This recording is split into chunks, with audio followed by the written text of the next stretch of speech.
अस्सलाम वालेकुम सामीन और नाज़रीन हज़रात और मेरा प्यारा तजीज़ दोस्तों। आज गुलामुद्दीन परदेसी कोई सुनहरी गल लेके हाज़िर खिदमत है।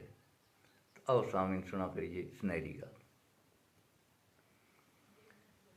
चूहो डरे बिल्ली तें गल सुनाऊँगा तेना, बिल्ली डरे कुत्ता तू यो खा जाएगो मैना।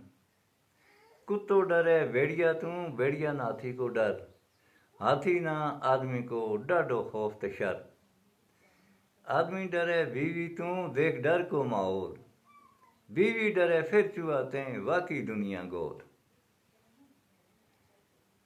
दुनिया गोल, टोले गोल, नाले गोल है पैसो, इंसान को दुश्मन कोई नहीं इन त्रुआ जैसो।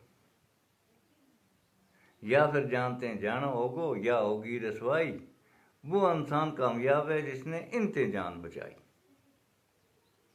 मजदूर दुनिया पर सबसे सख्त हुआ है सिर्फ जनानी, गुलामुद्दीन परदेसी अक्सर कार की इस ना हुआ परेशानी। गुलामुद्दीन परदेसी अक्सर कार की इस ना हुआ परेशानी।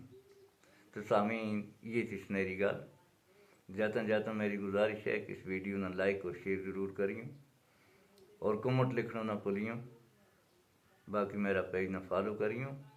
तो दें इजाज़त, अल्लाह वेदी।